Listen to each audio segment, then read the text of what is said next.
reactions from the floor. Fitzroy has been waiting patiently. Fitzroy? I have 3 questions.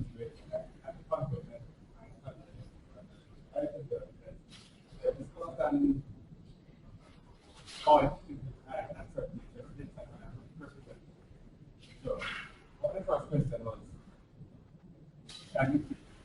what is the real outcome from this meeting? The real outcome, not the answer. The real outcome of this meeting. And the second one has to do with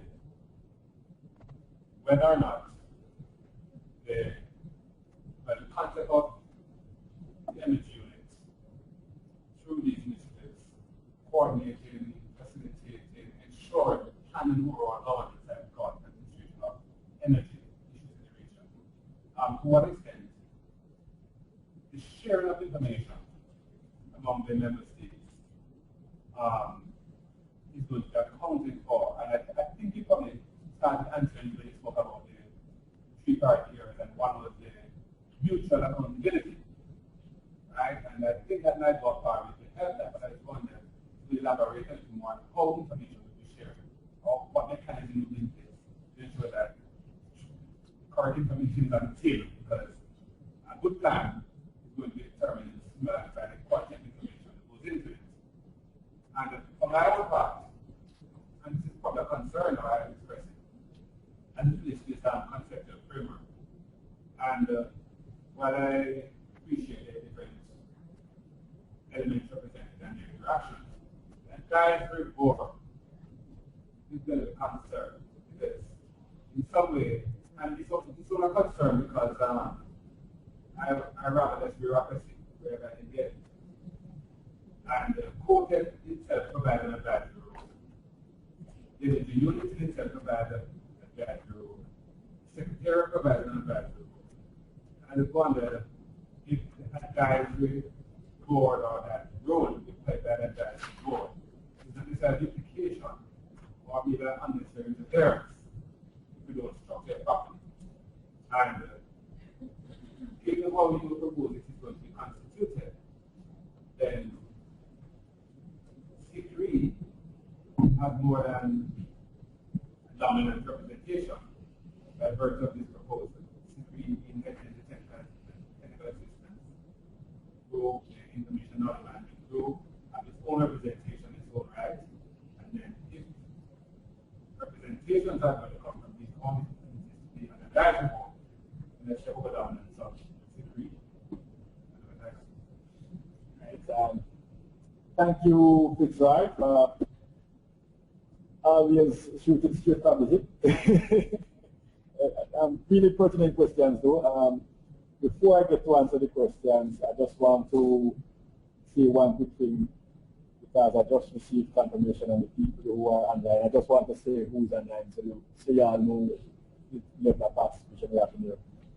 There is Alban Gomez, I think from the IDB, Andrew Cutts, not sure where he's from, Andrew Turner from CARICOM, Brian Roberts. They can't hear you. So there's Gardner, Gomez, Andrew Cutts, Andrew Carrington, Brian Roberts, we got Daniel, Emmanuel Tabi, Emmanuel is from Irene, I think you Seeley, everybody knows you, John Underwood, Kurt Dugan, Leon D'Souza, Mahinda Sharma from Ghana, Malik Cummins from TCI, that's Steps and Kickers, Mark Connell from World Watch, Michelle from the Energy Unit in CARICOM, Arnan Edwards, Raymond Nurse, Robert Weeks, Ronald Davis from DNP, who will be talking about the grid integration issues in the next session, Steve Normal from UNDP in Barbados and the OECS. Those are the people we have with us participating remotely. So, to deal with the 3 things you highlighted in Fitzroy, let me take the easiest one first, the outcome of this meeting. What we want from this meeting is really to test this proposal to see if it's something, just like you are just coming out of this, to get how comfortable the stakeholders, including you, the member states, are with this proposal. We don't want to roll something out with which the member states, especially and the various stakeholders, are not comfortable.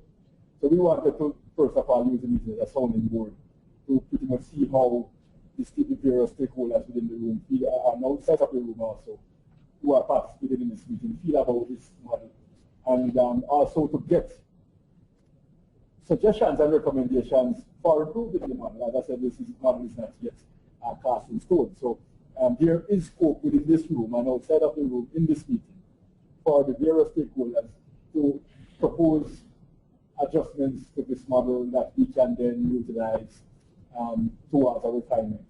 And the third and most important piece is, we're looking for an endorsement so that when we go away, at least on the framework, if we say I do want 4 things change, and once those 4 things are changed, we are happy. Then we go away, and we make the recommended changes and we roll out. So we can start the process, even without security being established, of setting up these things so that we can begin to do some of the coordination, which is necessary already. Because there's a lot of things slipping between the cracks because we're not doing the coordination work and the information and knowledge sharing properly. So I hope I'm very clear on that. So that's first. Yes, Tessa, is that related to your next? No. Is something related to this? But this is related to the point I just made, or is it No, no, no. Okay, fine. That's it. With respect to information, the issue of information, that's one of the reasons why we kind of pushing this information and knowledge management. Information, there is no way to over-embellish this. Information is key. And the bottom line is that those who have had information so far have been the ones who have been making some of the best progress in the region. We have seen that. Jamaica is a perfect example. Those who have good functioning information systems. The point is that what this platform is intended to do is to make sure that it solves one of the problems you have mentioned, that if the region is saying that there is 690 megawatts of renewables installed in the region, there is 690 megawatts installed, and we are not all saying different things because we'll be able to verify. We have all these people in the platform. We can verify what exists and what doesn't exist through this platform. But most importantly, within the work program of CARICOM energy units, at the level of information, we were talking privately yesterday, but I'll say this again in the meeting, and for those who have been following up from the previous meetings. The #1 priority of the 2015 work program of energy in CARICOM this year is the issue of information and knowledge management. It is that critical. And then the associated matter of coordination. We believe that the information architecture has broken down, and we believe that it has to be fixed as a priority. Within that, there is going to be a number of things which we are rolling out. We are setting up a strategic cooperation agreement with a large project that is going to allow CARICOM member states to have standardized methodology of collecting and managing energy data within their countries. All the countries will have a standardized method of collecting and managing energy data, of generating information from that data, because the data is nothing unless you are generating useful information. All the member states will have tools accessible to them, and they will be able to utilize and generate information from this data, including energy balances, including scenario analyses that they will be able to run and standard tools that we will provide for them. And all of this is being done through our project with Oladi and the GIC, and with support from the World Bank and the OAS. We are setting up a knowledge management portal. We have redesigned the CARICOM energy program portal. Those who would have been online now would have been able to test one aspect of it, because they were able to, we simply sent them a link, they were able to go onto the CARICOM energy program website, which we are in the process of designing, which is now a knowledge management portal. They were able to go to click on the webinar. They were able to register there. When they registered, it sent them an automatic invitation. They were then able to use to attend this meeting. That's just a small piece of the function. We are spending $50,000 to redesign, rebuild, and recast the energy program website into a knowledge management program that will provide collaboration tools, information tools, meeting tools. So things like even calendars, what we have been talking about. When you go, you can see what's happening in Jamaica, what's happening in St. Vincent. Everybody can start seeing one calendar. You know, we want to be able to from similar places so that when the OS is planning, for instance, a workshop, they can look and see what's going on here, so they can know how to structure their workshop to maximize the opportunity that may be available within another location with something else that may be ongoing. You might find that you want to have a workshop, for instance, on building codes, and there was another workshop planned in another country looking at something related to appliances and equipment standards, and those might be mostly the people you want anyway, so you might as well have the workshop there on building codes, copying the margins are immediately following or immediately proceeding. So you can dovetail and piggyback on the two things. So the issue of information is one which we are hoping that we can have managed in a way that allows member states and stakeholders to be able to access directly all that is available through the CARICOM energy portal. That is going to be transformed into a knowledge management portal. That's for the general information. For the technical information, more specific information, we are going to be using a lot of databases to which member states, all member states will have access.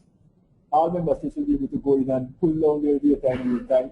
All member states, including the OECS for whom we are setting up one database, will be able to compare with the region, with other member states in the region, because there's going to be a regional database sitting in CARICOM, an OECS sub-regional database sitting in the OECS Secretariat, and then a number of member state databases sitting in the larger member states. Some already have.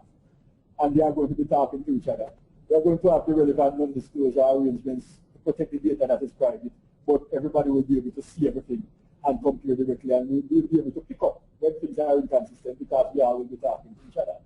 For instance, when we're looking at renewable energy data and projects that are going to be, we are going to be maintaining those into what we refer to as the Caribbean Renewable Energy and Energy Efficiency Matrix. That will say who's doing what in terms of projects, how much the project costs, what's the duration of the project, who's the project manager, what's the contact information for the project manager, what's the status of the project in terms of where it's reaching implementation, where is the project being implemented. Those are the kind of information that we are looking at being able to provide to member states. We are looking to work with CARILEC. We have been talking to Alice John, and Alice is here. It shows the kind of commitment that Alice has to this kind of thing.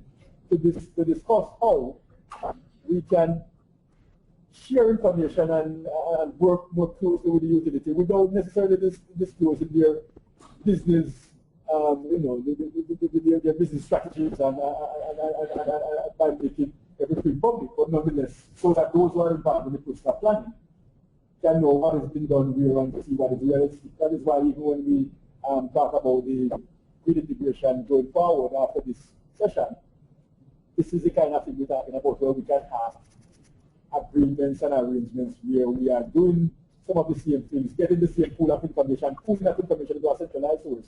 One of the things that the energy program is doing through the knowledge portal is not to necessarily generate new information in every instance, but to see where there are gaps for new information to be generated, and to harvest and pool the information that is already there. And when it harvests and pools that information, it will pick up where there are inconsistencies from multiple sources. And we will be able to go through the process of validation through these very same platforms. All the member states are there. If we see something which says there's 20 megawatts of solar PV in Antigua, we can ask Antigua, is there 20 megawatts of solar PV in the country? We can ask the development partner right there, is this so? Let us validate it right there and then on the platform. So that is, that is something that we believe is going to be the case. And it really means that we will no longer have to depend on member states having to beg for information or ask for information or wait for information to come. Even with Olade, we have been very clear to Olade that the relationship which we are pursuing under this arrangement is that the data belongs to the region, not to Olade. And none of the member states under this program are required to become members of OLADA to get this support, because the support is being provided to CARICOM. And the member states who will be benefiting in many instances are non-OLADA member states, and there is no obligation on these member states to become OLADA members. But OLADA has something which is good, and we should use it. And likewise, where we are development partners with something that is working, we use it. You know, when I was asked the question recently, why the OLADA system? My answer was simple. We have 15 member states, 8 of them using the OLADA system. The 6 best performing countries where energy domination is concerned are on the OLADA system. And the other 2 which are a close second are on the OLADA system. The worst performing ones are the ones not on the OLADA system. So why would I use something else? When we have 8 countries using a system that is providing good results. So I use what is working. And that is really the approach that we are taking. Optimize those things which are working well. Refine them where necessary. And bring new ones where needed. Just to speak on quickly, the advisory board, I understand the concerns with RIE. What the advisory board is supposed to be is really a small group of technical focal points who we have the ability to call and just to get technical information, not to make decisions, but to advise on technical issues. So, for instance, we are looking at something related to electric vehicles. We could call somebody like Siemens, who have lots of experience on electric vehicle issues and heat management issues, and say, you know, how do you think this thing should go? Give us some ideas. What's the experiences here? And simply get some technical suggestions that we can then use in the wider discussions of the Ccets platform. So the technical advisory, the advisory board is a technical group. It's not expected to be a policy-driven board. The policy issues are going to be dealt with in the court.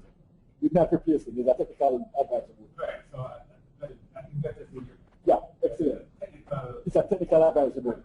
And the issue of security is one which, as I kind of pointed out earlier, it's the only institution in the region that has an energy mandate, a clear energy mandate, as its focus. The secret is focusing on nothing but energy. And that's a CDB, as other things, development issues, it has a focus on. 5Gs have other issues. Energy, secret was developed to deal with energy issues.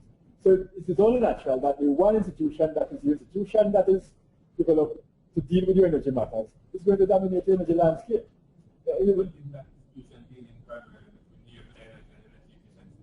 Sorry? It's dealing with an aspect, okay, correction on that.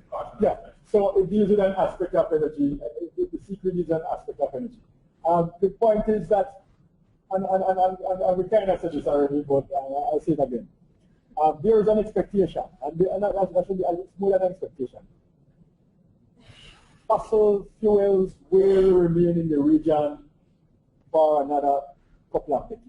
Let us not pretend that there is any other option. Fossils will remain in the region for another, as I said before.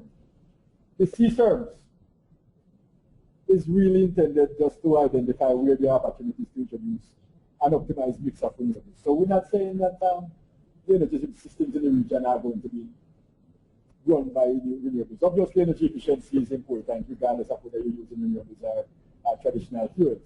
So energy efficiency will always have a role at the table. So in that aspect, we don't have to talk about the energy efficiency role. But the renewable energy is going to be playing an increasingly important role going forward, as we are able to develop some of those opportunities that make economic sense and based on the technical options that are becoming more attractive as the technologies improve, as the cost factors change, as the resources are proven.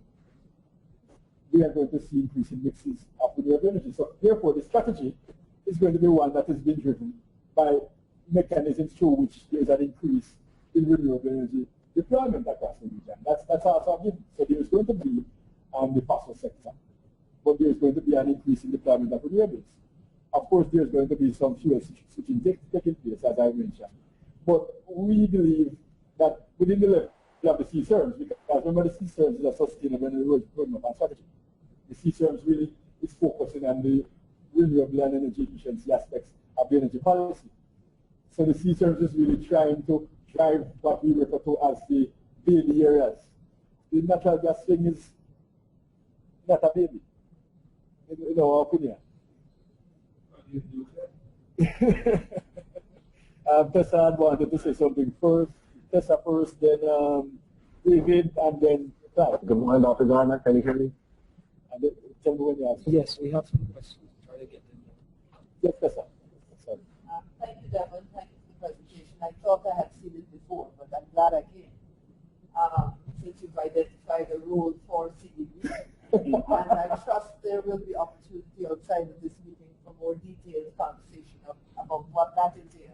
Yes. In terms of level of effort and commitment. Yes. I also wanted just to point out that CDB is not really a creature of CARICOM in the true sense of the word. So you mentioned that CEIS was outside, and so is CDB really as a multilateral. But we are part of the family and happy to play the role. The CDB energy policy and sector strategy document is placed in the context of the energy policy and CSERMs. That nexus is drawn within that document. Not by accident the fact that Joseph Williams is with us. He will ensure that that happens. So I think it's an interesting concept, but I think we really need to pay attention to what this kind of framework means in terms of level of effort within the region. I think you talked about your number one activity, and our number one activity this year is projects on the ground. I think we've spent a lot of time talking, planning. We have been trying to source concessional resources, and we are continuing to do that. We've had some success recently, and you'll hear about that tomorrow. So we really want to spend most of our time this year doing projects, financing projects, both capital and technical assistance. So even though you have technical assistance on the CPRE, obviously I'm sure that does not exclude any of the multilaterals doing technical assistance as well, once it's related. Thanks for that, Tessa. Excellent. And as I mentioned before, the indicated institutions, they are really the ones that have been identified as possible tiers or leads for the working groups. There are going to be others involved in those working groups. But just to quickly speak on one thing Tessa mentioned about the CDB and the issue of regionalization. The CDB is not a CARICOM institution, but the CDB is an affiliate institution of CARICOM. So there is a direct line of relationship between the CDB and CARICOM. And all the CARICOM member states are members of CDB, except for Montserrat. Well, we have Montserrat. No, we do have. Oh, you do? Well, we have Montserrat. Okay. So all the CARICOM member states are CDB members. So that makes it easy. So what really CDB is doing? So CDB is able to do those things that are related to CARICOM because all of the CARICOM member states are CDB members. So that's simplified. So David and then Clive. And then Anton afterwards. Questions? Thank you much, Devon. Very, very good presentation, and I like a lot of the things you said. But at the beginning, you did mention the whole problem of lack of continuity. You talked about certain countries, projects happen, and they end, and there's nothing really left after. Now, it's interesting because within CARICOM, we had credit just before CSERMs, and we had other programs before that. And I think we have to be careful that we do learn the lessons within CARICOM, within the CARICOM Secretariat. Because if you're leading other countries in terms of trying to get continuity, you have to make sure too that within CARICOM, or we do, that the lessons learned from things like credit are not lost. So my first point would be to ask you, to what extent have you taken those lessons? And there were successes and failures, and we can debate those. But the important thing is how is that feeding into this process right now? Because some of us kind of focus on some of those things. And then looking at that, the role of CARICOM, therefore, going ahead. We want to then, in this model, perhaps, make sure that that learning continues. So that even though you have that structure there, where is the point that you can say, okay, you read after a certain time you speak, or how do you see yourself going on like that? Because as far as the role of CARICOM is concerned, you obviously have the advantages of the structure with connection to the head of government, which is good. But then sometimes that may be a disadvantage in terms of flexibility. It's just a matter of where the institution stands. So how do you deal with that? It's not maybe that, but what are you going to make sure that as time goes on that you get that learning going forward? Because I think that if stakeholders see that you are learning from what I've done before, they're likely to be more confident that this is not just another something coming in, another argument that we don't have all the answers, but we build it. You see that time structure. Thanks, David. I'll give you a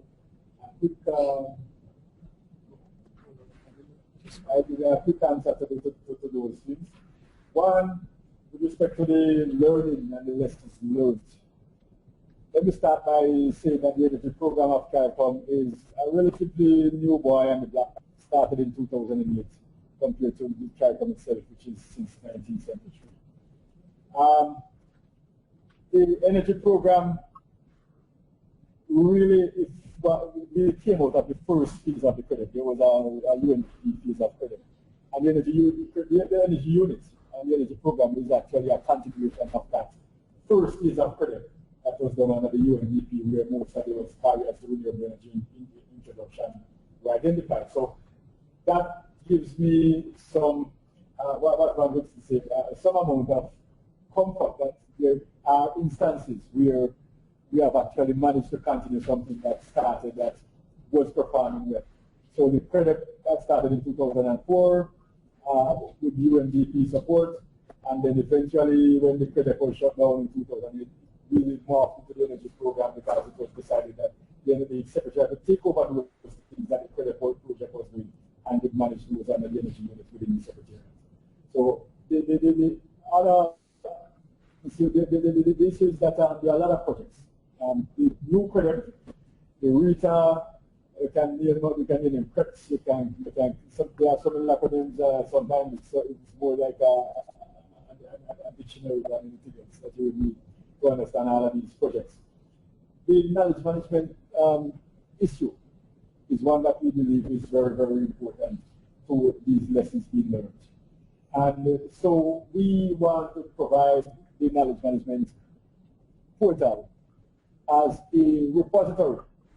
What we want to do is to provide a repository through which all the experiences, all the lessons, all the information that has been generated, all the data that has been collected can be shared.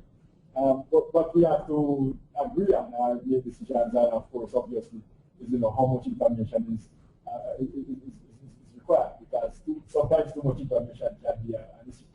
But we are going to be making sure that through this setup, there is a repository of what has happened. And so what has happened historically, so the historic CDIS database is important to us, so we're not thinking that we're going to just wipe the slate clean and start over. We're going to work with what already exists.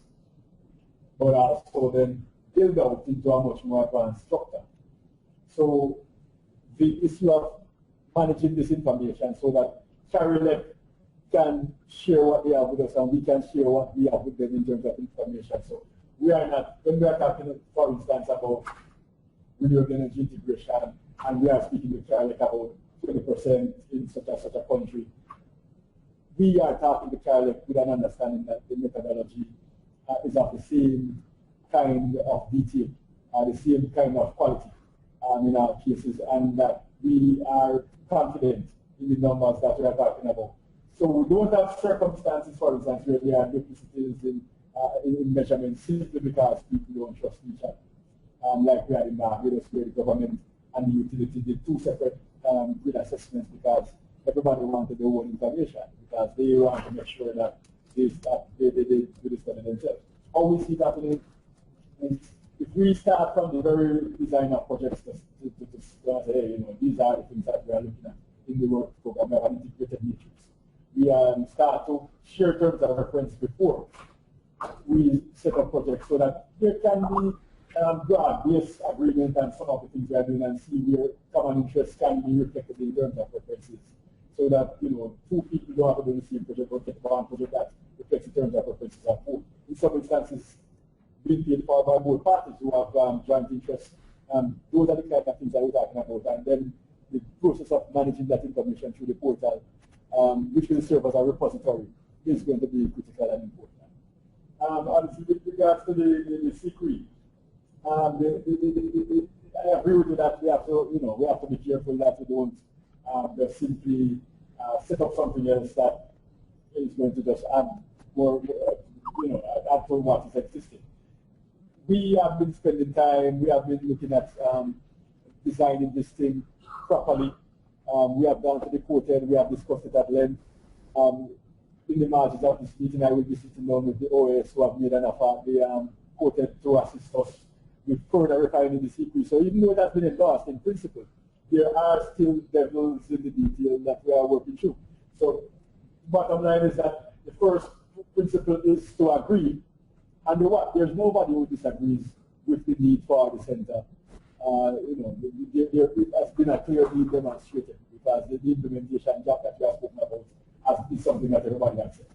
The issue is really identifying the how. How do we do this? In many senses, we know what to do. Really, what we are not agreeing on is how to get it done.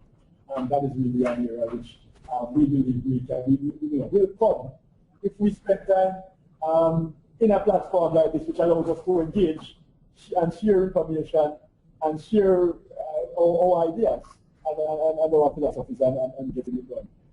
The energy unit itself is a driver of the process, but we don't want to be the only driver. We want the thing to be driven by as many of the participating partners as possible. Let me take Clyde, Anton, I saw Dan, this gentleman, Addison.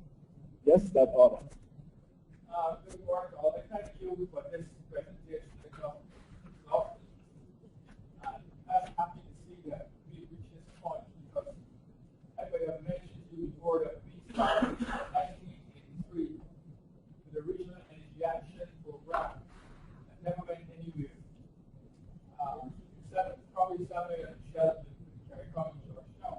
I don't know if you've ever seen it, but this is step forward nation, that first program. I could say that CARICOM and the policies, new policies started in 2003.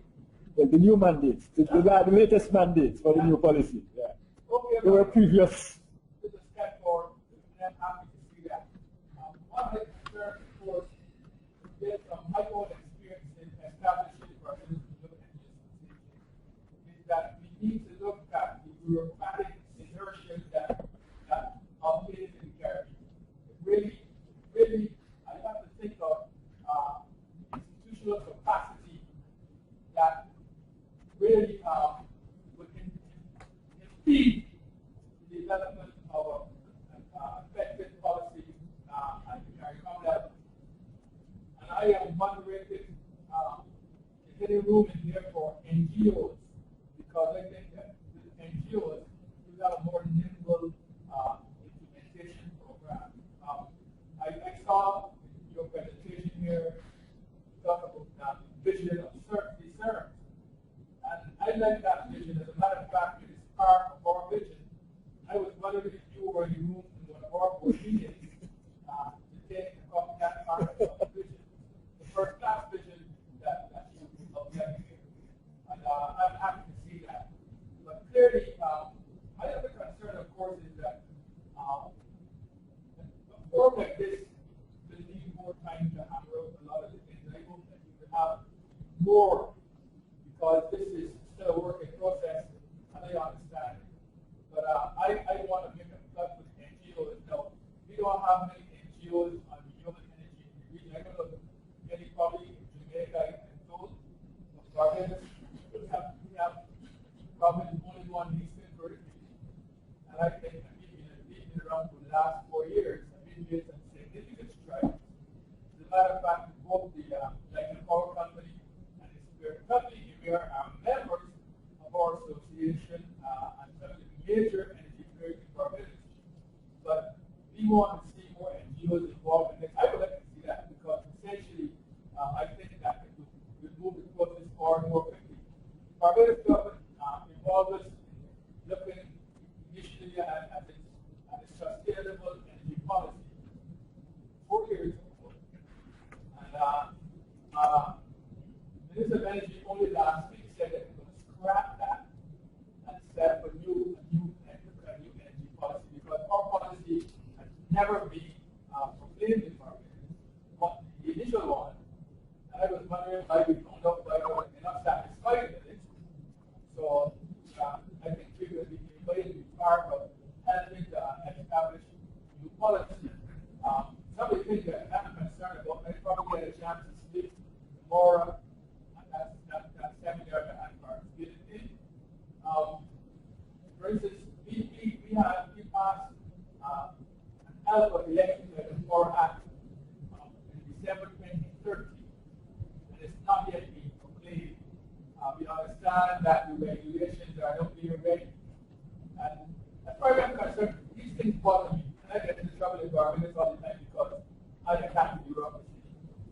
And, you know, and sometimes I'm personal, not proud, but I like it because now they're appreciating that we are serious about renewable energy in all its forms, and we don't intend to stop.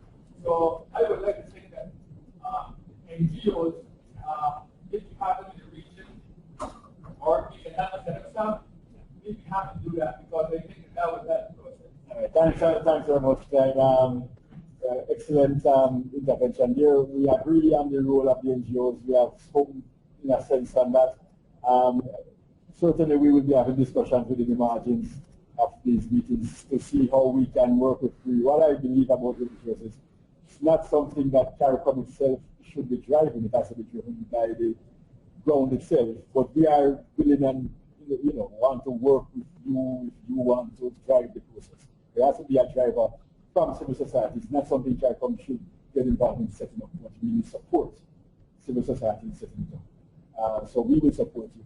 With respect to the Secretariat and the concerns raised and the sort of the bureaucratic inertia, and you are right in a sense, most secretariats of multinational governments tend to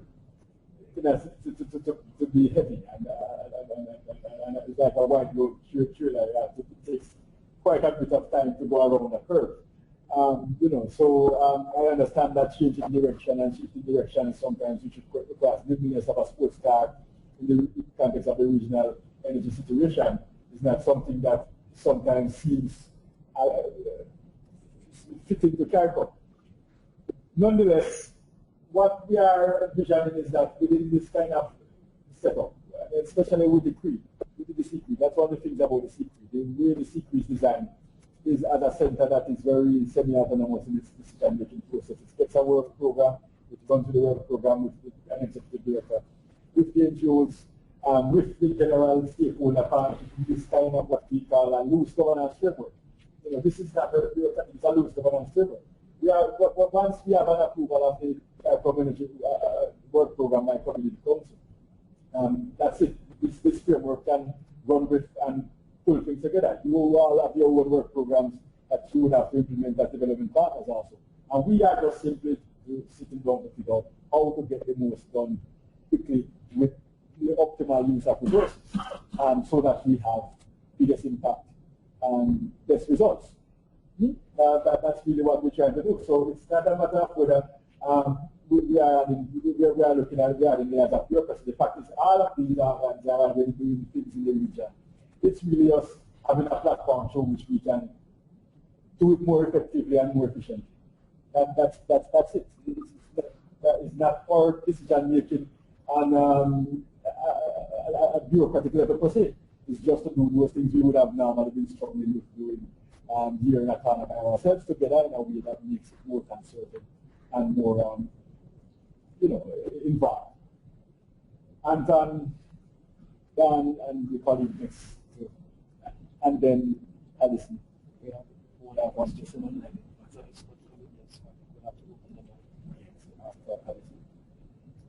So my question to you is that in an ideal world, had all the approvals that we needed and all of this, since it took us 10 years to get to a policy level, in an ideal world, funding everything coming into place and having to get ministers approval and then the head, how long would it take to stand this up? To stand it up as visualized or as adjusted.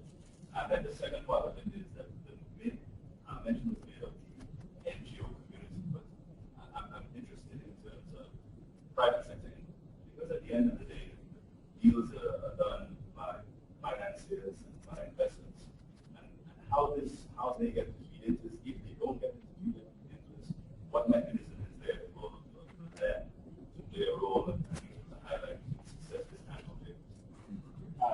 Thanks for that. Just a quick to respond. One, the framework as designed. When we are ready to go, we can go. There is nothing, we do not need to get approval at the level of the energy ministers or reported for us to start operationalizing this. Recently, the sea service has already been approved in 2013 under by the energy ministers at the quartet. The only piece that is missing here right now is in secret, because that is still being established. But the platform can function without the secret until the secret is operationalized. And once the stakeholders say, guys, let us try this thing. We have something here. Yes, to them, listen to the details. We have some fine details. But we can go away from here at this meeting, as I was mentioning when Fitzgerald spoke. What I want to do is to go away from this meeting with a clear mandate, clear consensus saying, listen, we're interested in this thing. Here are 4 or 5 things we want to look at, and deal with these things, and then we get it done. We would go away and we would get this thing operationalized and up and running in the shortest possible time. We could get this thing operationalized and running in 2 months. Because what we have to do is spend some time now to get some of the details out in terms of exactly what the fiduciaries are that is going to be governing our guiding our driving these things. But as I say, it's a loose arrangement with this governance system. It is nothing that needs any approval of the executive government, because it was approved, the framework was approved by the quartet.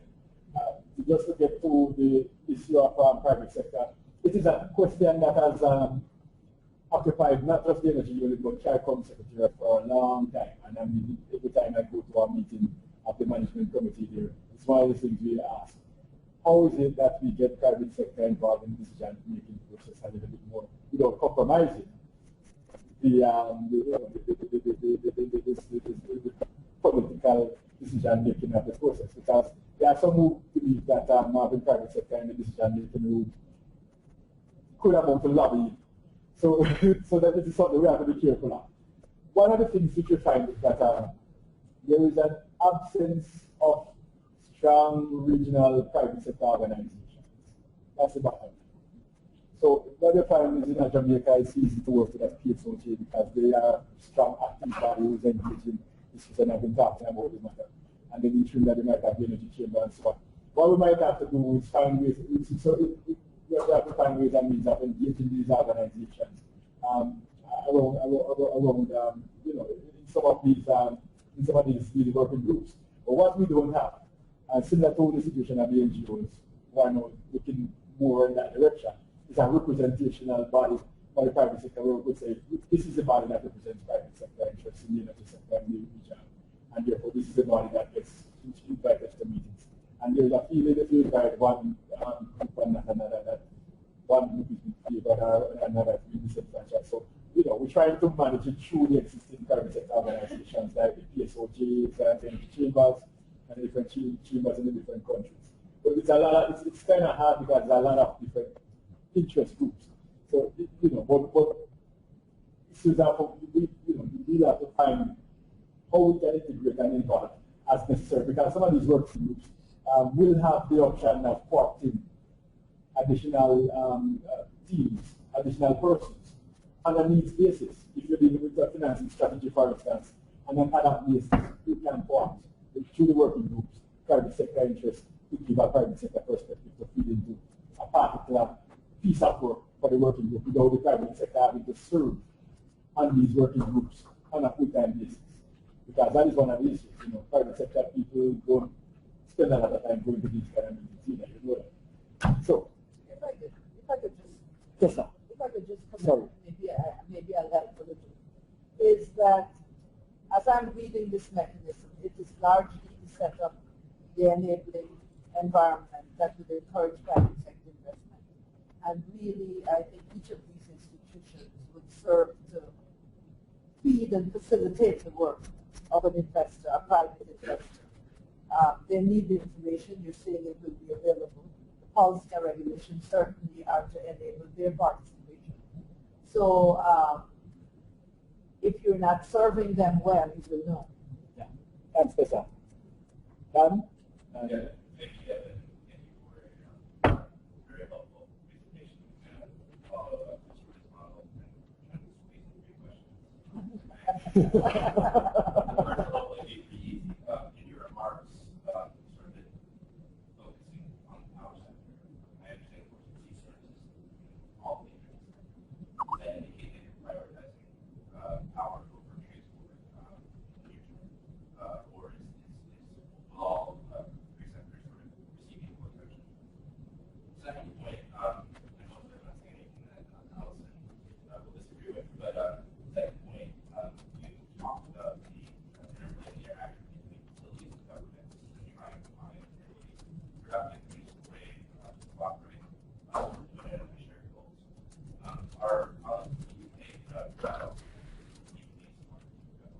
about the need for innovation in that utility business model in a way for the utility to sort of protect its interests while also changing rules to allow for the introduction of technologies and new approaches. Seems to me just clear that as an institution represents the utility perspective, there's not a personal for CARICOM representing sort of policy government perspective. I'd like to understand it and how that would fit in this model. And then lastly, you very easily described your focus in the near-term on knowledge management and connected and vital. This, I see it as no judgment applied, but that's more passive technical where you sort of host information and make meaningful people find. There's also room for more active leading for in terms of aligning various efforts in the region, especially on the developed partner side. And you alluded to some conversations, but I'd like to understand if and how you use the structure to improve coordination between various development partners and to make them serve more effectively regional and national initiatives. So that's something which All right, that certainly a very, very pointed question, so you wouldn't have said too much. Just repeating in the synopsis of the question for the benefit of the folks online who are not able to hear properly. So, then ask whether or not the CCRM's power sector targets is indicative of being there being a leaning of the CCRMs towards the power sector, or is it that we are also focused on transport and other sectors under the CCRMs? The issue of the utilities he spoke of, he asked about, he asked what scope is here really with respect to the utilities and the new business paradigm that is emerging, following also on the think piece that came out of the consultants who picked up this piece up. Some of the discussions that took place in the margins of the regulated forum of the CARICOM Barbados last year. And we spoke about coordination and what it is that the CARICOM envisions that this framework will serve as a coordination tool or really just an information management. So I start with the easiest, which is the last. this roots of coordination all over. I focused on information management because it was an easy place to point to where the coordination is important. But this is coordination, full stop. I spoke about integrated work matrices. I spoke about issues related to being able to direct new entrants into the markets, into where to go. For instance, if it is that you have a new development partner who wants to come and work in the region, the obvious place to check in with is either the Secretariat or one of the chairs for the working groups. If you, based on the area of interest. So if you, for instance, coming in as a development partner, so well, my focus is capacity building. I want to do some capacity building. All like you see that when they came in, they were focused more on technical assistance to geothermal. They wanted to be able to participate directly in the technical assistance program in the region. Then they would go to the technical assistance coordinator or to the energy unit and find out where is it that IPR role, what does the integrated matrix work program and matrix for the region looks like, and what is it that can support and work in IPR role. So it strengthens the hand of the region in being able to identify those areas that are priorities. And on the other hand, it also gives the development partner a sharper focus and save them time and effort that they would have otherwise expended in trying to find and direct their efforts and resources. So this is coordination central. The issue of the utilities, Alison is going to be saying something sharply, so I don't want to preempt her, but what is envisioned is really that the utilities are willing partners. You know, we're not trying to drag on utilities keep it and screaming. There is already interest from a number of utilities and from CARICOM. Jamaica has had good experiences with utilities being more than willing partners. In Barbados, the utility is actually, in many senses, leading the government because the utility is very progressive in Barbados. And we have seen other examples. So we do have a good set of utilities in the region. And what we need to do is, as we say in Jamaican parlance, in some instances, be able to separate the boat from the ship, look at what is working and who are doing good work, and learn from them and try to apply to those who are not necessarily working so well. So rather than cast out utilities now on that, let's identify the areas where the utilities have been working well and areas where we see an opportunity to work with those who are already doing something positive to influence the other utilities across the region. And this is, and I'm working directly also with Charlie, who is looking in the correct direction. They may not have walked all the way there yet, but they are walking in the correct direction in my opinion. And as regards sea service, that's an easy answer also. The sea service is looking also on transport, and then the program is also looking at transport. In fact, even though the sea service targets are for electricity, the power sector, that was the case simply because that was where the information was readily available, because of course in the transport sector there is not a lot of good information. So when it came time to look at opportunities to set targets and those kind of things and strategies for the transport sector, everybody started asking, where do we start? And there was not enough understanding of where to start because the situation was just not so properly well understood. Under the energy efficiency tranche of the energy program, we are doing this year, we are looking at buildings and transport as two of the critical areas that we are providing support for. So this is something that we are actively working. GIZ has been doing some work in electric mobility. They have already just completed and released a report on electric mobility in St. Lucia that we are in process of review now for submission to the government. And this was based on a request from the St. Lucia government. Montserrat has been asking us to provide them with options on electric mobility. And we are looking at Barbados also has asked for support. Emira has released an electric vehicle strategy for Barbados. We are discussing biofuels and looking at the Jamaica experience with E10. And we are looking at issues related to regulations regarding efficient vehicles such as lightweight vehicles and better performing vehicles, hybrid electric vehicles, and those kind of things. But there is just so much happening in the transport sector that first thing we are trying to do is to understand what is happening. We are going to be doing a proper sustainable transport assessment and so that we can get as much information as possible and understand what is happening in the sector. So we can develop a proper strategy. So So this is something we are working closely with the transport sector, because one of the things about energy too in the region is that while it is that the energy sector has been typically close to the utility sector, the power sector, transport typically stays in some ministerial sphere. It's not very integrated under energy. So we are in the process of trying to bring the transport folks in so we can begin to understand and together develop strategies for transition.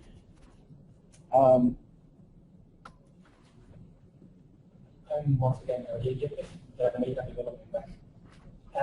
But first of all, I wanted to congratulate you because of the approach that you're proposing.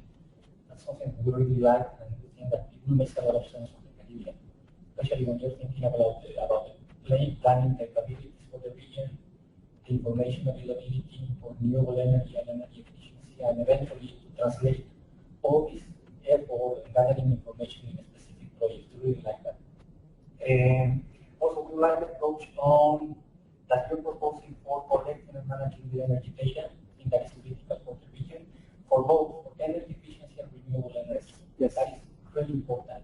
From our point of view at the Inter-American Development Bank, energy efficiency is critical for the Caribbean because in some cases it may be high potential for renewable energy, but definitely no matter which country you're talking about, energy efficiency is a must.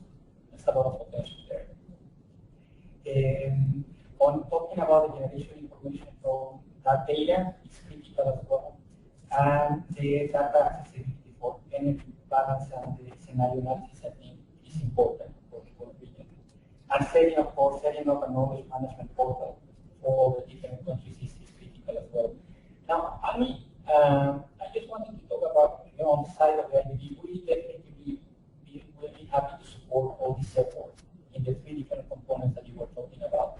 Once again, gathering information, the planning component that's critical, then technical assistance that is needed, and the financing as well, all of them. And all of them are part of the engagement that we want to have in the Caribbean. But talking about the conceptual framework that you're proposing here, if you can elaborate a little bit more on the technical assistance component, because it seems to me that you may have two different approaches. One on the side of the strength, for instance, strengthening the planning capabilities of the different countries across the region, or another one in identifying energy efficiency or renewable energy potential.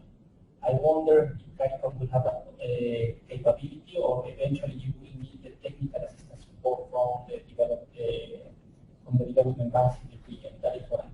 And the other one, when you were talking about the capacity building and research and information and knowledge management, I was thinking more than anything in this component of strengthening the planning capabilities across the region. And I don't know if that is one single effort or included under this big name of planning capabilities, or do you think it is necessary to split them in those two components?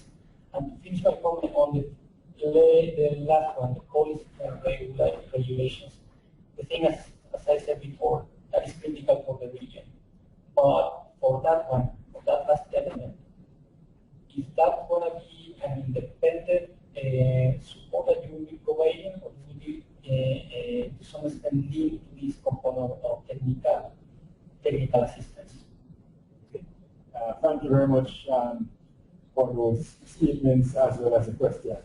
And I welcome also the indication by the IDB that we are prepared to support the efforts going forward. We have received similar commitment from the World Bank already also. And I know Tessa says that we will discuss it, so I will take the Ccets and we will look on CDB likewise. To address the various things that you have mentioned, the issue of the technical assistance is multifaceted, as you rightly said. There are instances where it will be institutional strengthening kind of technical assistance to support member states in strengthening institutions. There are going to be instances where the technical assistance will be implementation-based, assisting with project implementation in member states. So it will vary depending on the circumstances. What these working groups are going to be doing is to be checking in with the development partners, and the member states you know, where are there areas that require technical assistance and technical support, and identifying strategies to be able to provide those technical assistance and support where necessary. So the working group itself may not necessarily, the technical assistance may not necessarily have to come from the working group, but the working group will really identify how best to approach the purpose of the provision of that technical assistance support to the member state or the institution that requires it. So that is really how it is envisioned that the working group would work. In the case of the information and knowledge management, correct that, you know, energy planning would have been a broader way of defining or describing information and knowledge management. The reason why I would be, well, you know, well, at least for me, the reason why I didn't call it energy planning and prefer to leave it as information and knowledge management is because I see the entire CSERM's framework as really being energy planning based. So in a sense, we didn't want to necessarily say that energy planning, give the impression that energy planning is taking place in the working group itself. Because the entire CSERM's platform, because the platform is going to be having representation from the different working groups and so on. We see that as the area where the energy planning focus takes place. And we see the specific issues related to the information and knowledge management that is required for the energy planning, feed it up into the CSERM's platform in that working group. So they are going to be looking and saying, okay, where are the information gaps? Where are the knowledge management issues that we need to be dealing with, and how are we going to be dealing with these issues in a judicious way, and providing the recommendations and information related to, you know, suggestions on how we deal with those. In terms of the policy and regulations, we see policy and regulations as cross-cutting. It's not something that stands alone. As I mentioned when I showed that pyramid there, policy is nothing if it doesn't lead to projects, and the experience of projects must also from policy. So the policy has to link directly with what's happening on the ground. And for projects to happen, you must have financing, you must have capacity, you must have information, and you sometimes need technical assistance. So the policy issue is cross-cutting. So that is not something we see as being a block. One of the things we're trying to make sure, you know, we don't want to see these things as silos, but really see them as working relationships between multiple groups, which can sometimes overlap and even hold joint meetings or undertake joint activities together. So there are going to be times when the technical assistance and the policy and regulations working group, we have joint meetings and we do something together. And then the other two working groups for that matter. So before I get to David, there is, I'm going to take Alison first, I'm going to take the person online, and then I'm going to quite a few of them. Yeah, quite a few. How many? Because I might have the time too, eh? About 5, 6 of them. So, Alison? Thanks, Devon. While CARICOM collectively supports renewable energy, and we are committed to assisting in the coordination of systems, it is very important for us to recognize the diversity that we have among our CARICOM countries, and more so among our utility members. And therefore, the CSERM's framework must ensure that there is an infusion on each individual member country, and not necessarily a carte blanche, whereby it is expected that everyone will accept the CSERM's concept. One of the things that we've been advocating over the last few years is the whole issue of regulation in the various countries. And in order for there to be an embracing of investment and so on into the renewable energy sector, there is need to have a proper regime or framework that embraces that type of environment. We know that we don't have it in many jurisdictions. The other issue is that each country made a commitment to a particular RE target. And again, it's important that we look at every single country to monitor the pace and to monitor the level at which they have been achieving these targets. So my point really is, while we at CARICOM, we represent an association of utility companies, it's not really a homogeneous group that we're dealing with, but there's need to have the legwork on the ground to ensure that each country is pursuing some sort of program that is aimed at the achievement of whatever target that has been set, and that there isn't the dependence or the expectation that everyone will just embrace the concept and move along in tandem with each other. Thank you very much, Alice. Just to allay your fears, one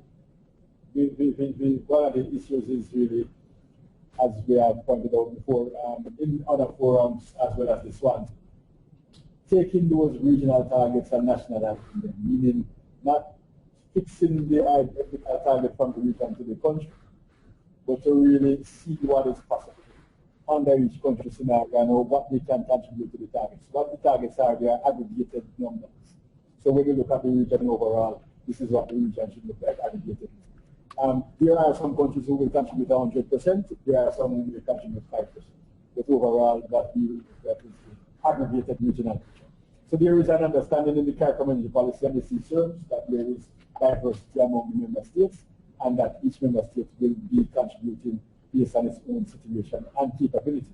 That is very clear. The issue of the targets, some countries already have national targets that they have articulated in some ways. Jamaica's, Barbados has, so we're not starting from square one. One of the things that we are aiming to do very early under the energy management scheme is to be able to map realistically what the resource potential looks like across the region. There are a number of regional, there are a number of national potential assessments. There are a number of renewable energy assessments that have been done in years. So we are going to take the assessments that are known. We are going to map them. We are going to look for where there are still holes. We are going to try to fill those holes. So we have a complete regional map of what the resource potentials are in the region.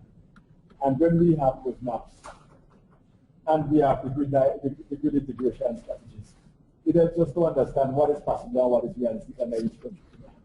And then the member states will have to, will have to suggest what it is that they are realistically capable of doing as a country, and then that is what we will roll up into the regional strategy. We are not saying that because the CSERMs is 47% by 2027, all member states are expected to have that as a target. That's not the point. That's a regional target. Member states will have their own targets articulated in support of the CSERMs target, but not necessarily identical to the CSERMs target. So I'm going to take a question the folks online because they've been waiting for patiently. I'm sorry. Spitzer, was your comment in relation to what you just said? Hi, good morning, Dr. Gardner. Can you hear me? Just one moment. It's just observation and also just clarification. So that's one very good presentation. As a roadmap, you having a milestone that kind of indicates targeted goals going along is very, very essential upfront, whereby that can be fine-tuned as you progress along. Secondly, in terms of the clarification part of the capacity building and research, one of the I have already been answered, but just to be able to know whether the research and development is just going to be an advisory role or real brick and mortar, where you have industry or maybe some of the university helping out, take for example, innovation or off-grid type of technology, type of approach. Thanks. The research, which is envisioned, is really hardcore research, real stuff on the ground. So when we, for instance, want to, we want to do our pilots There are a lot of pilots activities happening already in the region. There are some pilots which we would also like to do as further emergence from storage technologies. It's like some of the ocean technologies. We will need to start doing serious pilots, and then we are going to position ourselves to be ready for those technologies to be able to play significant roles in some of the island economies, especially storage. And there is hope for us to understand how some of those things. Grid integration, as you rightly said, is something that we are universities can play a role, looking at smart grid systems and trying to look at what is possible and likely under different grid scenarios. Even issues related to scenario analysis, something as simple as running scenarios to support energy planning and look at what is likely to happen. So it's, but it's really looking at real things that can be implemented on the ground. Yes, Ken. Yes, so first question, what happens to what happens to CEIS in this construct? CEIS has biggest and widest database at the moment. That's the first question. Curtis, good morning. I kind of expected that question. How are you doing? All right, so in this construct, the information and knowledge management is a wide area that covers those things that are specific to the member states' needs for their energy planning requirements, as well as those things that are applicable to the wider group of stakeholders to assist them in their decision-making processes. So I have a lot of people out there who need to make decisions, including the development partners, including investors and potential investors, including teachers who are probably teaching students, including universities who might be doing research projects and so on. There are many, many different stakeholder groups who require information and different kinds and quality of information.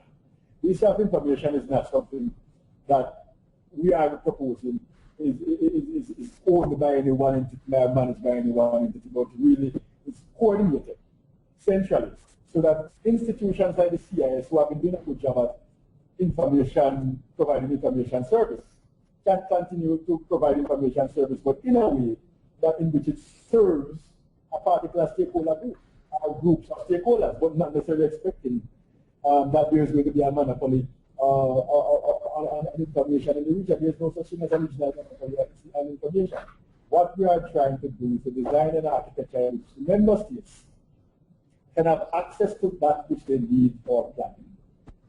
Simultaneous to all stakeholders being able to access and utilize additional information for their own purposes.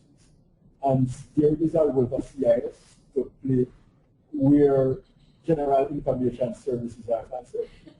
And what we will have to do is to sit with CIS and say to CIS, do you want us to build you into this architecture and how will you be integrated into it? Or if you are doing it on your own out there and you prefer not to be on the inside of the architecture, that's really something that the institution will have to make a decision on. So, we will have to figure out how to integrate the institution in that framework. But that's the decision that has to be made with the institution, not without the institution. Next question. Next question.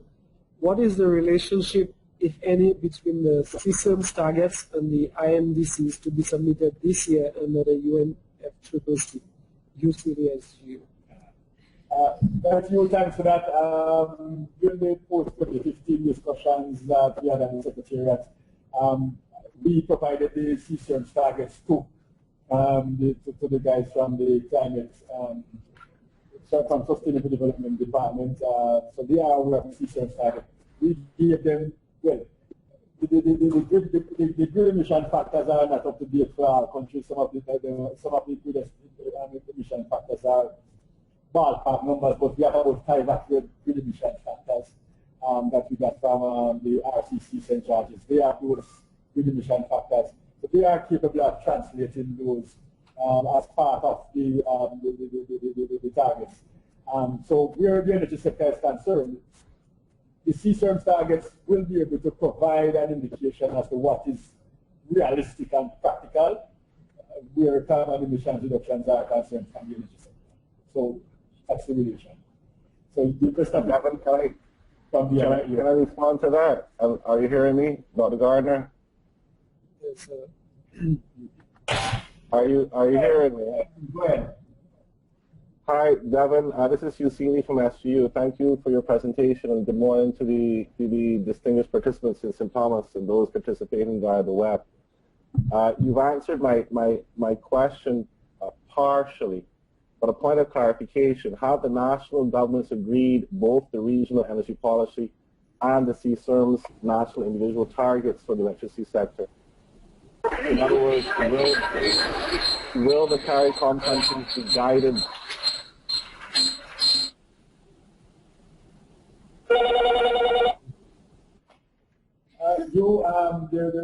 There's a lot going on in St. George's. I guess it's a publicity. Anyway, just to answer that part of the question which I caught, the governments had agreed to the CSIRM targets for the electricity generation. So that takes care of the power generation. The one which is up in still in discussion is the energy efficiency, which we have been trying to do some work to get some refinement on. But the electricity, the power generation targets were agreed to by member states.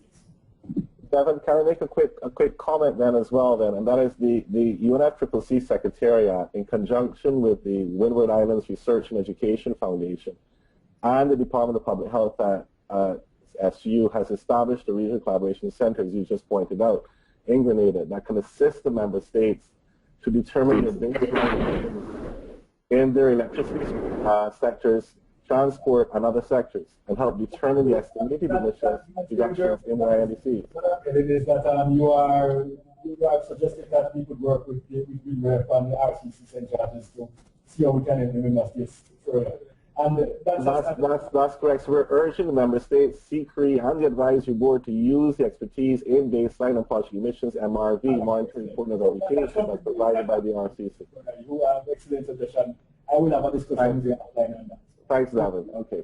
That is that we will work with St. George's University through the regional coordination center that has been set up by the UNFCCC here to see how we can translate the targets for member states into CO2 emissions forecasts so that we can have synchronicity between the energy emissions and the targets for the power production. Yeah? So we will look at that too. We'll discuss that offline. I'll give you one more question. There are a few more that I think we'll have to respond to. Okay, just one more. And then how about the CARICOM submitting more detailed energy data to the IRENA Global Atlas, of which 67 countries are participating? I'm presuming that is Emmanuel. Good morning, Emmanuel. One of the challenges that exist, so first of all, let me contextualize to an extent the CARICOM-IRENA relationship. All the CARICOM countries are members of IRENA by now, I think. Yeah, I think all the CARICOM countries are members of IRENA. The CARICOM Secretariat also has a cooperation agreement with IRENA, and one of the areas of cooperation relates to information sharing.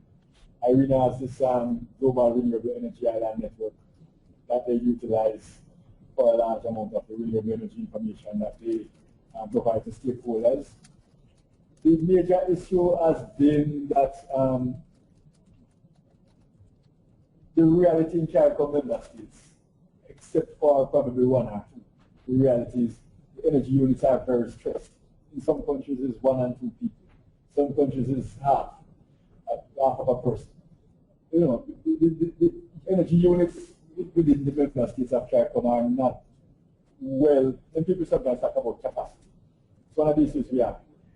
It's not a lot of times the capacity issue is not one of the quality of the personnel per se, but it's one of the size of the units and the number of personnel. And it has been a challenge meeting all of the reporting obligations under the multiple organizations. IRENA wants data, CIS wants data, LADA wants data.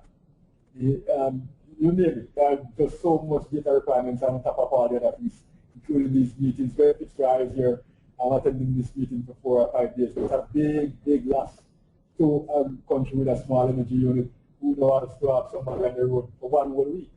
And these are the same people that depend on in many instances to drive some of the issues. So somebody who's probably responsible for data collection and some of the other things related to the data compilation. Probably has to be playing a role that Fitzroy would have normally had to be playing in his absence. I help him with some of the things that we know. We don't have a lot of people.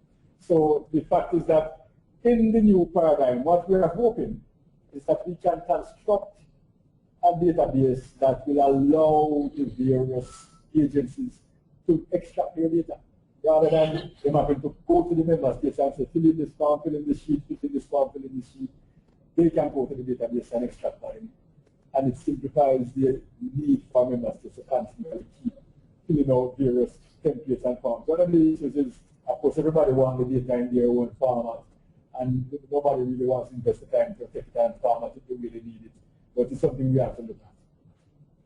So, Fitzroy, and that's a wrap for this this first session. We don't have a lot of time for the second session, so we'll have to have a truncated second session. But Fitzroy. Thank you. In the context of explaining my further questions about public technology discussion, I'm going back to CRE and the role as proposed. Right?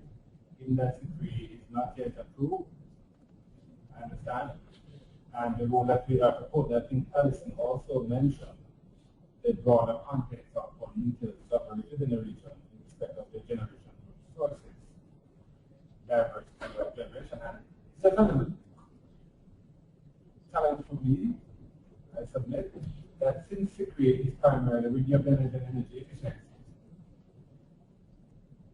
then their role as position level might be ambitious.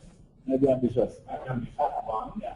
And I would ask to, in the new paradigm going ahead, rather than just take something that exists or is about to become reality, but there could be some modification of that reference fund to allow for much broader support beyond energy efficiency renewable.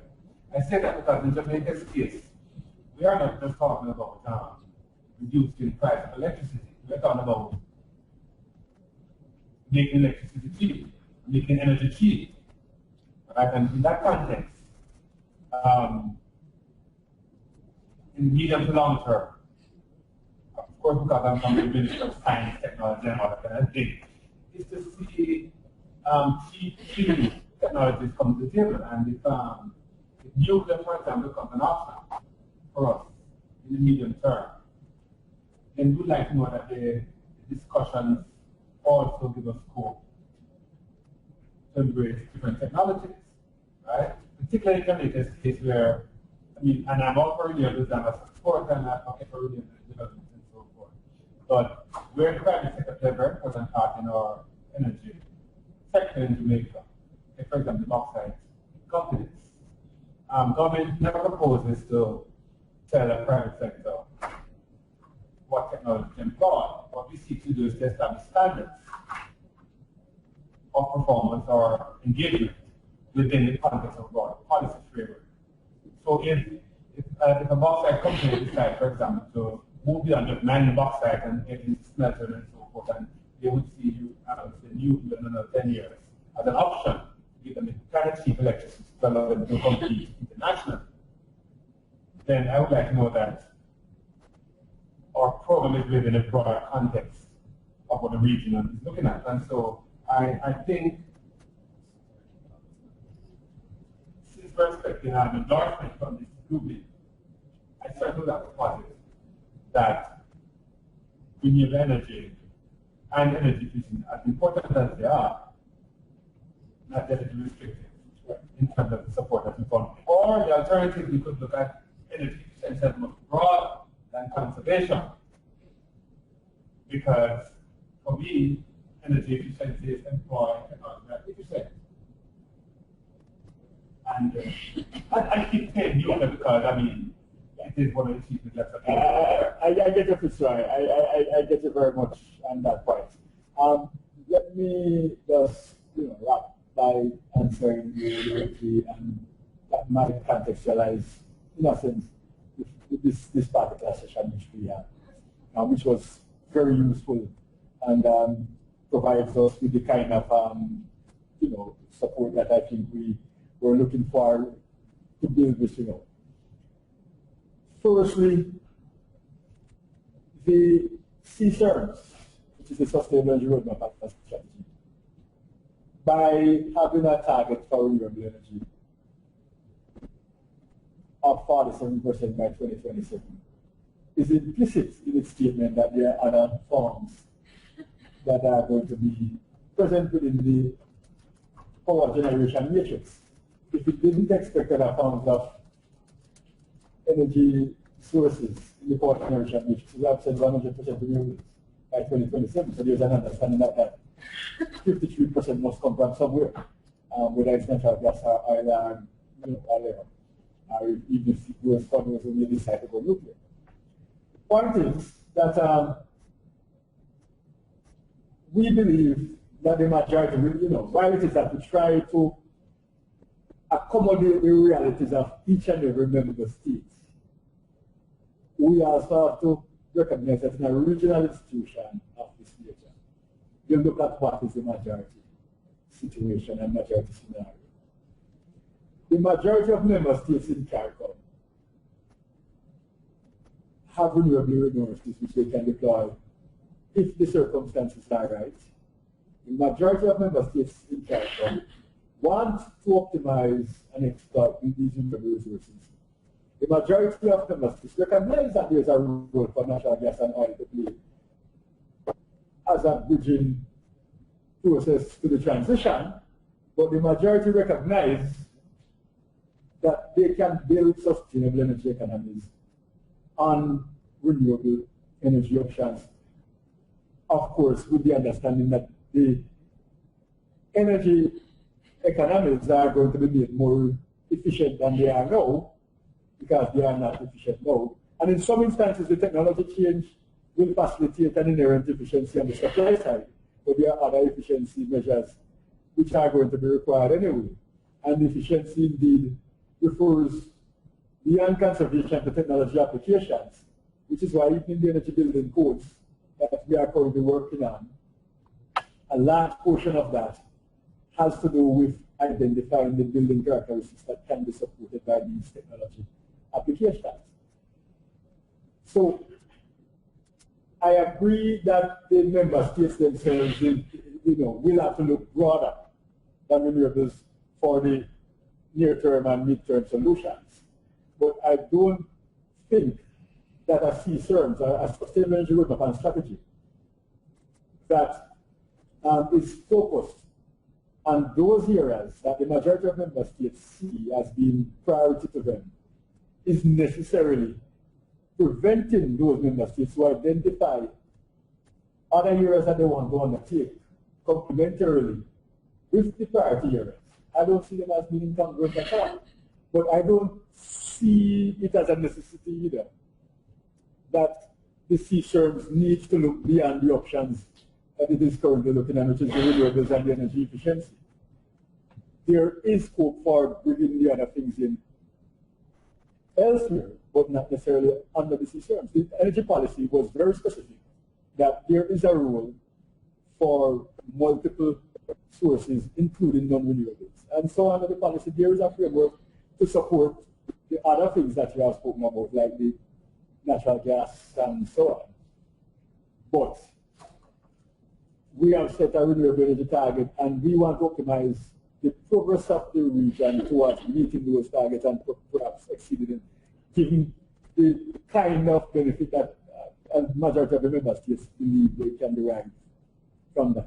So, and you said that what Jamaica wants is cheap energy, electricity, sorry. And if that's what Jamaica wants, fine. But there are member states who are more concerned about predictable, cost-effective electricity, because cheap might not be the most predictable and cost-effective. So we have to be clear as to whether it's cheap at our costs, or it's more serious to have predictable and cost-effective prices. So, ladies and gentlemen, it's 12 o'clock. We were supposed to finish at 12:30. We still have another session to discuss what I'm going to propose. And there's still coffee and juice there. If you can all run across and grab stuff. I'm going to go straight into the other session. I'm going to try to keep it to 30 to 40 minutes. We're going to have the guys from DNV, make a presentation on their methodology and strategy that they are using in part of our room. We are going to have Fitzroy and the other folks who have and Emmanuel from IRENA who are working directly in these areas, talk about the member states and the institutional experiences. I'm not going to get involved in the talking too much until it comes to the discussion points, and then when it comes to the discussion, when these guys have spoken about their experiences, we just want to be able to agree on a few things. We just simply want to leave this room agreeing on the fact that, you know what, let us build a framework approach to this grid integration thing, so that we can conduct as many grid integration assessments in the respective member states, understanding that the methodology that is being used and the approach that is being selected is suitable to all the parties, so that we can read from the same sheet. And understanding also that there is scope for parties to share some amount of information and knowledge in the whole thing. Where CARICOM is concerned, we would want to be able to support and see good integration studies done across the member states by the end of the year for all the countries. What has been happening is that a lot of countries have been going peacefully one by one to development partners to do something. And what we want to do is pretty much, all right, let us create a package. Let us create a package. Identify who has already done what in terms of the countries who have already completed their integration studies. Let us create a package of integration studies for the remaining countries, so that we have a suite of integration studies that gives us a complete regional picture of what is likely in the different member states. And with this package being created, we can identify where there are different development scope partners who are capable and willing and interested in providing support for that package. That is remaining of the complete regional package.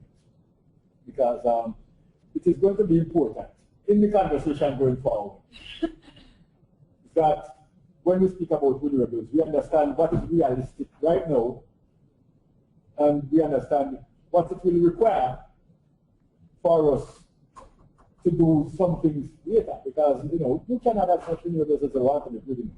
Nothing is wrong with that, but it will come at a cost. So we must understand what are the implications, and understand these implications vis-a-vis the different options and opportunities, so that we recognize in doing the cost effectiveness of the energy strategies within the region, where do the different things sit relative to the natural gas strategy, to those people who may want to do some fuel switching and look at LPG and ethane. So, that's really what we want to understand out of this this discussion, identifying what are we prepared to do to develop a suite of grid integration activities going forward, coming out of this meeting, that we can complete within the next couple of months, so that we really understand what is practical, possible, and realistic. And we will identify where that support is going to come from. Hopefully, if we can get some partners to indicate that, we would like to be a part of this discussion, so we can have discussions going forward with those partners, and eventually end up, not in this meeting, but coming away from this meeting, we will go and sit down with a number of partners to develop a regional integrated matrix, a work matrix for the region, so that we can say exactly what countries are going to be doing when, are going to be done when. Because otherwise, what is going to happen is IRENA comes to the Bahamas, they go back, then 2 years time they come back and do some other country or whatever. What we would like is, whoever is doing what. If IRENA is doing a group, Carbon War Room is doing another group, whatever the arrangement is, that we are getting things done in a parallel track, so that by the end of the year we have a complete picture, and not have to depend on things that pretty much randomly to speak. So, DNV, you're online, the year that you use Roland from DNV, Roland Jackson. So, while we wait on the presenter from BNP, I'll invite Fitzroy to talk about Jamaica. Well, the reason I picked Daniel Fitzroy is you are the only member state in the room. So, to talk about the experience of Jamaica in carrying out its own grid assessment and how did that change the relationship between you and the utility, that information? Thank you. Just contexting by saying that in 2009, we developed our first long-term energy policy.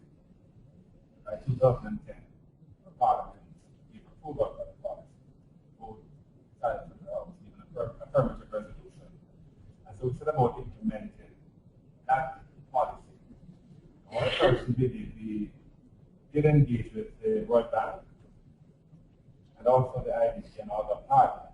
World Bank, we developed a program to develop the governance framework of energy within the country, to strengthen it, to make it more robust. And among the initiatives arising from the project, we did, for example, some resource assessments. Hydro, solar, wind, some hydro, some resource assessments. We also did some tariff studies for renewable technologies. We did a smart grid roadmap. And of course, we did a grid impact assessment study. The grid impact assessment study did provide some indication as to what are the major issues and the concerns that the operator would be concerned with in respect of proliferation of renewable energy technology, even of course the context of a privately owned utility, 80% privately owned, and of course there are significant investments within the energy mix in terms of long-term 20-year corporate agreement with investors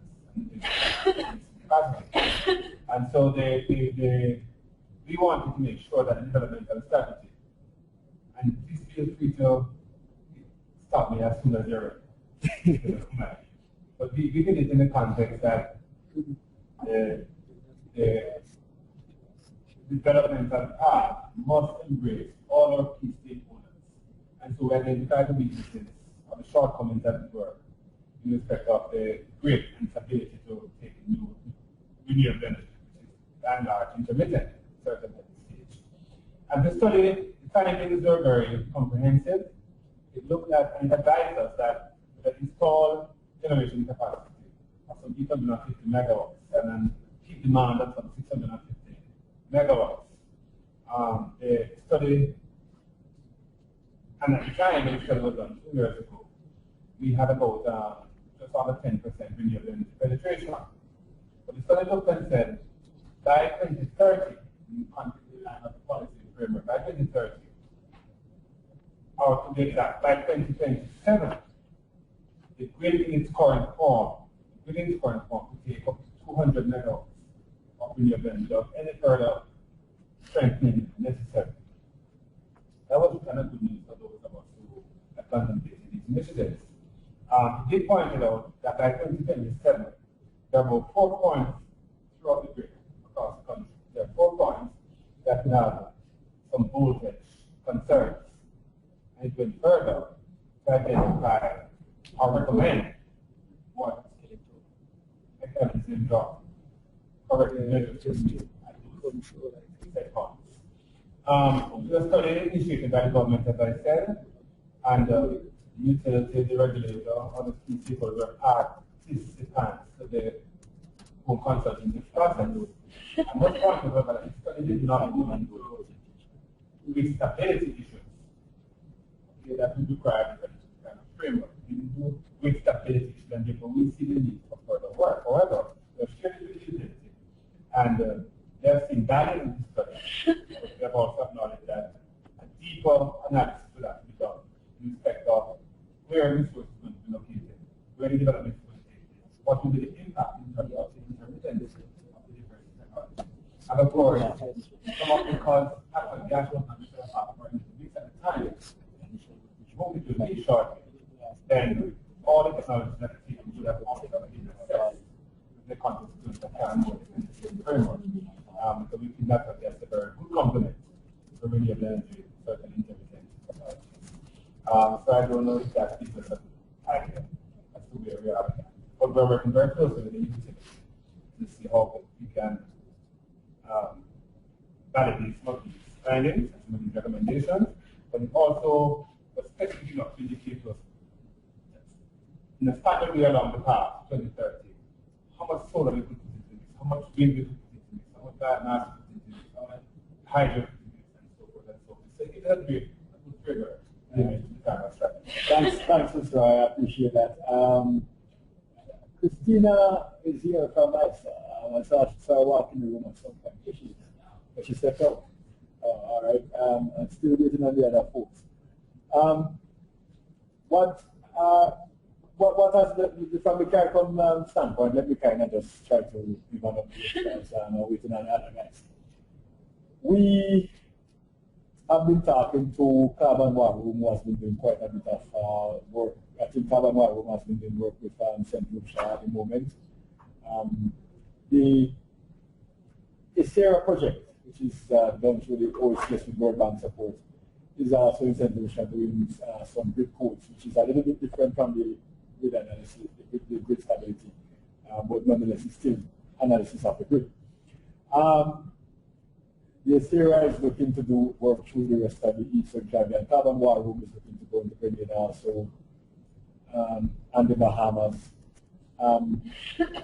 Then there is the guys from IRENA through the lighthouse, who are doing some degree of assessments of the kind that Israel spoke about, the broad. But what they're doing is a grid assessment, not a grid stability. So there are different degrees to which the folks have been going to look at different things. So what we are trying to do from CARICOM is in talking to the member states, talking to IRENA, talking to Carbon War Room, and the various entities who are engaged and involved in grid assessments, identify whether there is scope for us to develop a regional program around this to support the existing activities.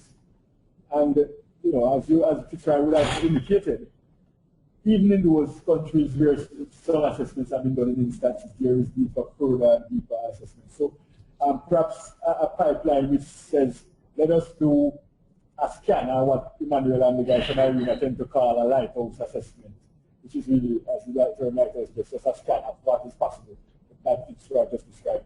And then eventually supersede, on top of that, stability study that will really tell you exactly what needs to be. The stability study then goes down to looking at every feeder and tell you what you need to put in terms of frequency write-throughs and all the other things that is necessary for you to be able to accommodate the kind of renewables that is required.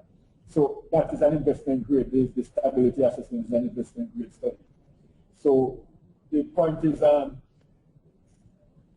we want to be able to develop with various partners an integrated work plan, much similar to what the World Bank and Carbon War Room did in St. Lucia with the utility. In this mix, it is going to be important to recognize what is being done with CARICOM and IRENA, and also what is being done under the natural gas diversification study with the Department of Energy and CARICOM. So we want to make sure that in the process of doing these studies, we are talking to each other. We are understanding what the terms of reference for each set of projects are going to be, so that where there are areas of duplications, we can remove them, and where there are gaps, we can fill those, so that we have a better look as to what the comprehensive picture is. That is really what the aim of this is, and that's why today we believe that if we can leave here with at least a consensus that this is something that we should pursue, and an indication of those development partners who would want to be a part of this discussion going forward, then that would be for us sufficient, right?